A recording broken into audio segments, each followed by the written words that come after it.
Fetal membrane गेशाई जूनिन। गेशाई जूनिन दो तरह की पाई जाती है, पहली कोरियन और दूसरी एमनियन।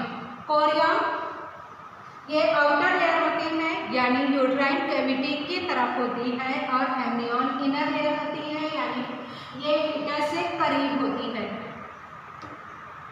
आउटर लेयर होती है, इसके कैरेक्टर्स, ये लेयर आउटर लेयर होने के साथ साथ शैगी और लूज होती है, लूज आर्गुलर टिश्यूज से बनी होती है। सेंसियो ट्रोपोप्लास्टिक टिश्यूज इसमें पाए जाते हैं यानी इसका एक्चुअल फॉर्मेशन सेंसियो ट्रोपोब्लास्ट से होता है और इसमें प्रीमिटिव मेसेंकाइमा भी पाई जाती है।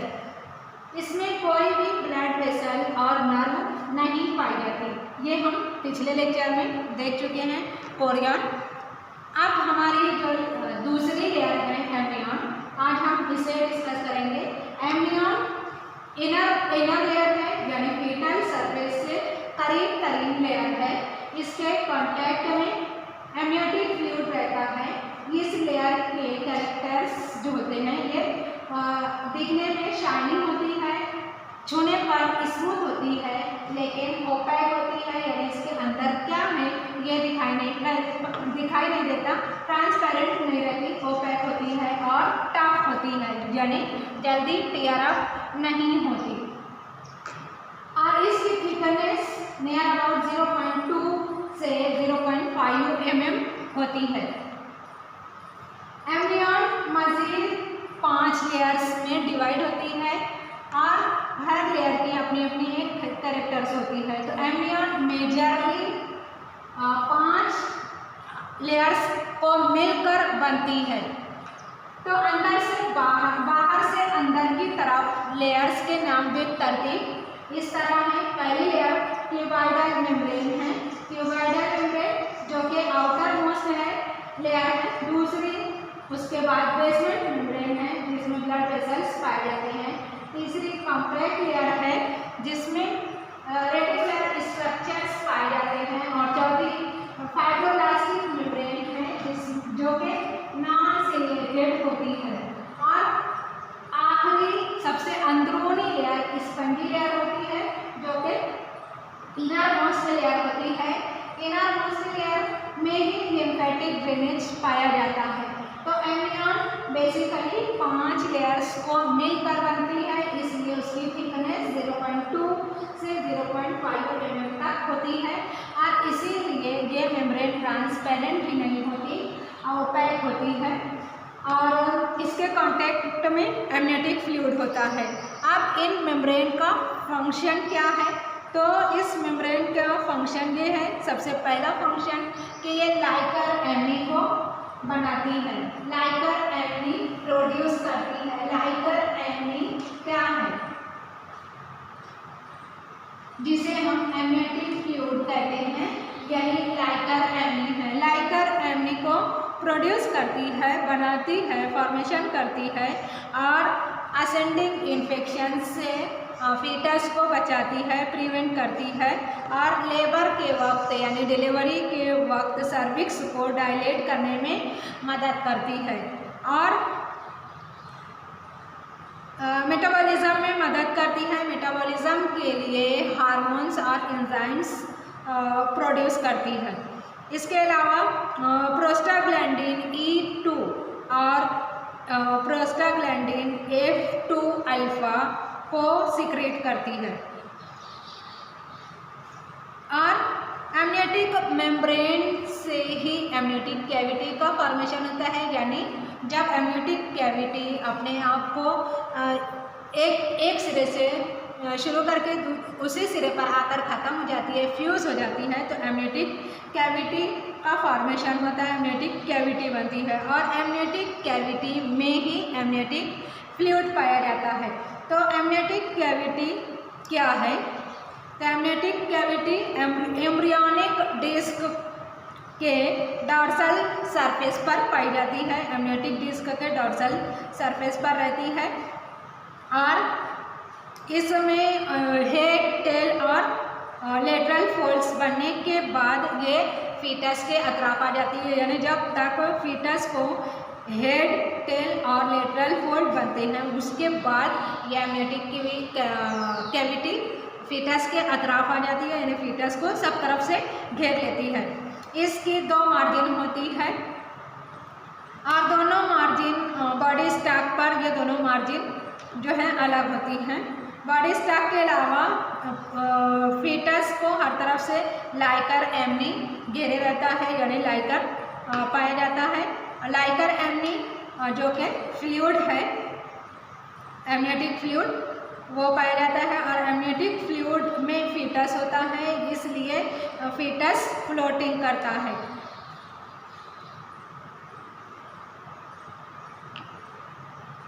अम्बिलिकल कॉर्ड के इंसर्शन के मुकाम पर, यानी जिस जगह से अम्बिलिकल कॉर्ड फीटस से कांटेक्ट करता है, उस जगह पर यह मेम्ब्रेन, ये कैविटी लूज कनेक्टेड होती है, लूज अटैच होती है। अब इसके बाद amniotic fluid, amniotic fluid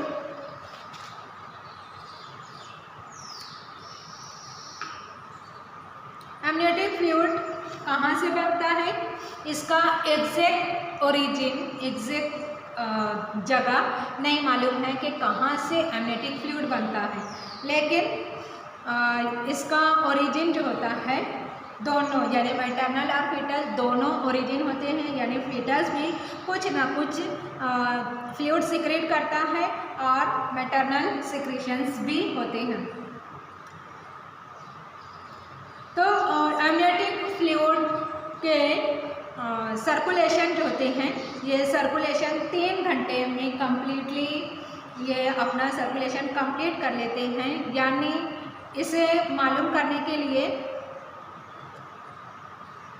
radio active sodium डाला गया और फिर उसको ऑब्जर्वेशन किया गया, तो इसके 3 घंटे में ये रेडियो एक्टिव जो फ्लूइड था ये कंप्लीट वॉश आउट हो गया, यानी ये इससे ये साबित हुआ कि 3 घंटे में लाइकर एमनी या amniotic fluid completely washed out हो जाता है या चेंज हो जाता है। और इसमें एपिथेलियल सेल्स और म्यूकेनियम भी होते हैं और लैंग्यू भी होता है, और फीटस इसको स्वेलो भी करता है और यूरिन भी पास करता है इसी में, और ये एमनियोटिक फ्लूइड फीटस के गट्स से भी पास होता है। और इस एमनियोटिक फ्लूइड में फीटल प्लाज्मा भी शामिल होता रहता है। अब इसका वॉल्यूम कितना होना चाहिए? एमनियोटिक फ्लूइड का वॉल्यूम गेस्टेशनल एज के मुनासिबत से चेंज होता रहता है, यानी 12 वीक पर 50 ml होता है, 12 वीक पर 50 ml, और 12 वीक प्रेगनेंसी पर ये 50 ml होता है। उसके बाद ये इंक्रीज होता रहता है, यहाँ तक के 20 वीक प्रेगनेंसी में, 20 वीक प्रेगनेंसी में ये 400 ml तक हो जाता है, 400 ml तक हो जाता है, और उसके बाद भी इंक्रीज करता है और 1000 ml तक हो जाता है। एट 32 to 38 वीक में ये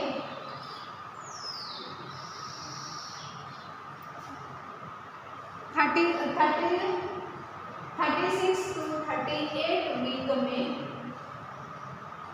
ये 1000 ml हो जाता है। और नियर टर्म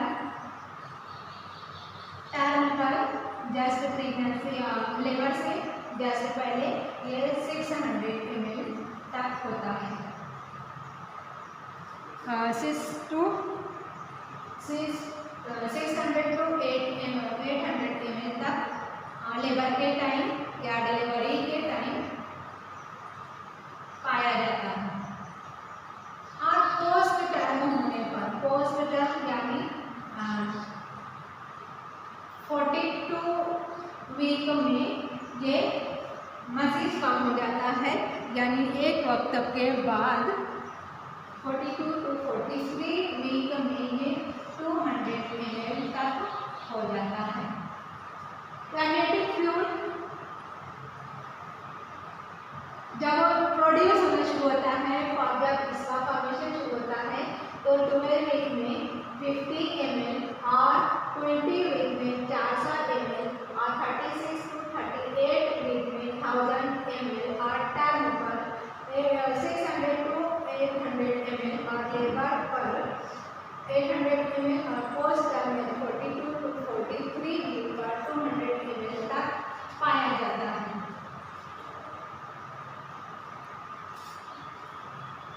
इसका फीचर क्या रहता है? एमनियोटिक फ्लूइड है, यानी ये पानी है, तो इसका नेचर क्या है? इसके ये अल्कलाइन नेचर का होता है। अल्कलाइन नेचर का होता है, इसकी स्पेसिफिक ग्रेविटी कम होती है और जब टर्म पर यानी लेबर के करीब ये हाइपोटोनिक हो जाता है, कलरलेस होता है और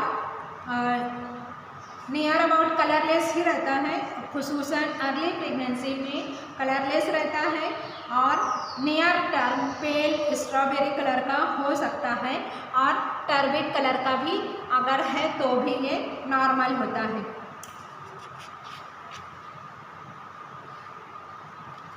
अब इसके सर्कुलेशंस, मैटरनल सर्कुलेशन अलग है और फीटल सर्कुलेशन अलग है।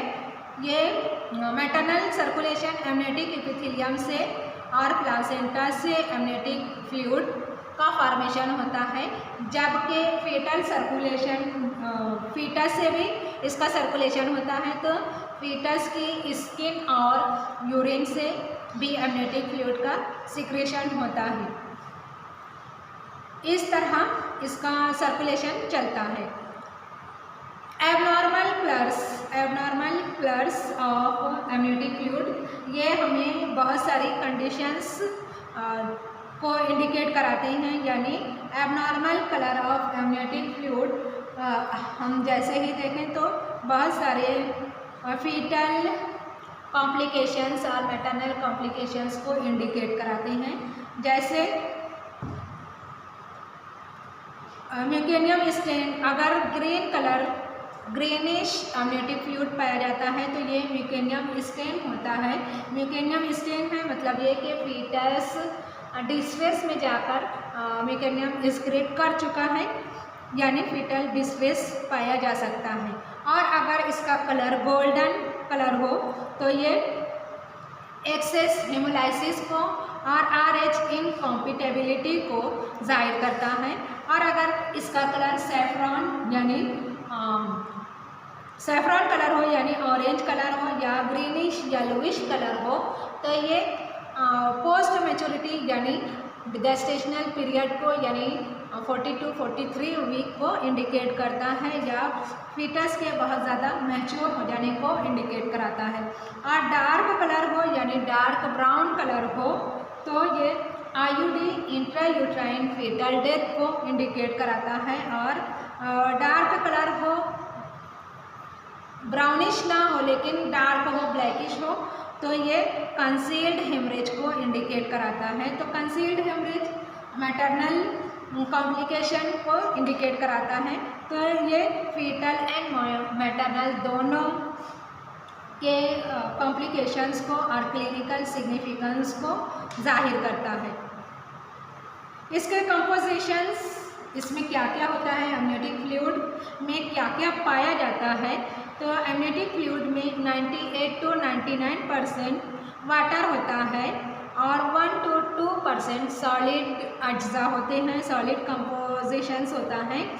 मिड प्रेगनेंसी में ये ट्रांसोडेट प्लाज्मा का ट्रांसोडेट होता है और इसमें सॉलिड अज्जा में प्रोटीन पाए जाते हैं, प्रोटीन 0.3 mg% और ग्लूकोज 20 mg% और यूरिक एसिड 4 mg और यूरिया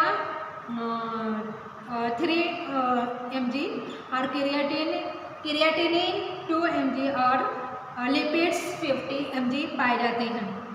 इसी तरह कुछ और भी अज्जा होते हैं, जैसे नॉन प्रोटीन नाइट्रोजन 30 mg% और हार्मोन्स प्रोलैक्टिन्स भी पाए जाते हैं, इंसुलिन और रेनिन भी पाए जाते हैं, सोडियम क्लोराइड पोटेशियम ये तमाम भी पाए जाते हैं। और कुछ सस्पेंडेड पार्टिकल्स भी होते हैं जो तैरते रहते हैं, उसमें होते हैं लैंग्यूस यानी फीटल स्किन के पार्ट्स होते हैं और उनके हेयर्स होते हैं, फीटल स्किन से निकलने वाले हेयर्स होते हैं, और एपिथेलियल सेल्स होते हैं, वार्निक्स कैसियोसा होता है, कास्ट सेल्स होते हैं, और यूरिनरी ब्लैडर और वेजाइनल्स के कुछ एक्सक्रीशंस होते हैं। ये तमाम पार्ट्स भी दिखाई देते हैं। और हार्मोन्स भी पाए जाते हैं। हार्मोन्स में प्रोलैक्टिन पाया जाता है और इंसुलिन पाया जाता है। एमनियोटिक फ्लूइड के फंक्शंस, अभी हम जो फंक्शंस देख रहे थे वो एमनियोटिक मेम्ब्रेन के थे। अब एमनियोटिक फ्लूइड के फंक्शंस तो ड्यूरिंग प्रेगनेंसी अलग हैं और ड्यूरिंग लेबर अलग है। ड्यूरिंग लेबर तो ये बर्थ ऑफ पैसेज को वॉश आउट करने और सर्विक्स को डायलेट करने का काम करता है, लेकिन ड्यूरिंग प्रेगनेंसी ये शॉक एब्जॉर्बर है, क्योंकि फीटस है और फीटस कमज़ोर होता है, वीक होता है, और तो इसको कुदरती तौर पर शॉक ऑब्जर्वर दिया गया है एमनियोटिक फ्लूइड, जो कि फीटस को शॉक से बचाता है। और फ्लूइड है इसलिए ये टेम्परेचर को भी मेंटेन करता है। इसके अलावा फ्रीली मूवमेंट करता है तो आज़ा एक दूसरे से यानी फीटल पार्ट्स एक दूसरे से चिपकने से बच जाते हैं। तो फ्रीली मूवमेंट देता है और prevent adhesion between foetal parts and amniotic sac से फीटल पार्ट्स को चिपकने से बचाता है और ग्रोथ अच्छी तरह कराता है क्योंकि उसमें protein, carbohydrate, sodium chloride, protein सब कुछ मौजूद है, इसलिए ये फीटस की ग्रोथ भी कराता है। और ड्यूरिंग लेबर ये डायलेटेशन ऑफ सर्विक्स कराता है और प्लासेंटल सर्कुलेशन के इंटरफेरेंस को रोकता है।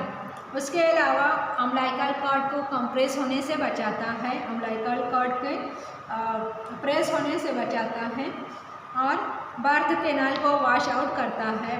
बर्थ कैनाल को कुदरती तौर पर एसेप्टिक और बैक्टीरियाइडल एक्शन प्रोवाइड करता है और असेंडिंग इन्फेक्शन से बचाता है। इसके अलावा क्लिनिकल इम्पोर्टेंस भी है इसकी। क्लिनिकल इम्पोर्टेंस में एमनियोटिक फ्लूइड की स्टडीज़ करके फीटस के ताल्लुक से, उसकी मैच्योरिटी के ताल्लुक से भी मालूमात हासिल की जाती है। और जिस पर सबसे ज़्यादा पाबंदी है वो ये कि एमनियोटिक फ्लूइड की स्टडी करके सेक्स को भी मालूम किया जा सकता है, लेकिन इस पर अब पाबंदी लग चुकी है। इसके अलावा फीटस के वेल-बीइंग होने पर भी और फीटस के तमाम पार्ट्स के पूरी तरह एक्टिव और फंक्शनिंग होने को भी मालूम किया जा सकता है।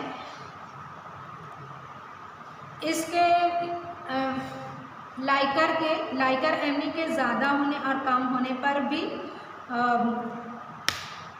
मैटरनल कॉम्प्लिकेशन और फीटल कॉम्प्लिकेशन को देखा जा सकता है। एमनियोटिक फ्लूइड इंडेक्स कहते हैं, जिसमें हम एमनियोटिक फ्लूइड इंडेक्स AFI ये नॉर्मली 10 होना चाहिए लेबर के वक्त या एट टर्म 10 होना चाहिए AFI। अगर ये बिलो 7 होता है तो ये फीटल मूवमेंट को और फीटस को अनकम्फर्ट करेगा, प्लस मैटरनल कॉम्प्लिकेशन भी डेवलप करता है। तो AFI नॉर्मली 10 होना चाहिए, बिलो 7 कतई नहीं होना चाहिए और ज़्यादा भी नहीं होना चाहिए। लाइकर एमनी आमतौर पर डायबिटिक मदर में ज़्यादा पाया जाता है, यानी एक्सेस होते हैं। इसके अलावा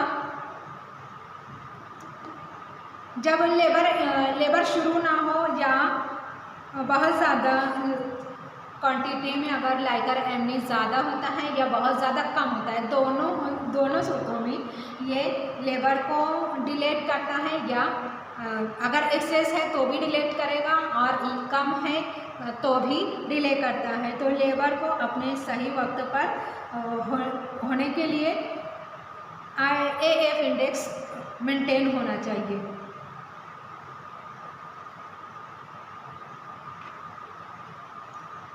इसके बाद अब प्लासेंटा पढ़ेंगे। अगले लेक्चर में हम प्लासेंटा को देखेंगे।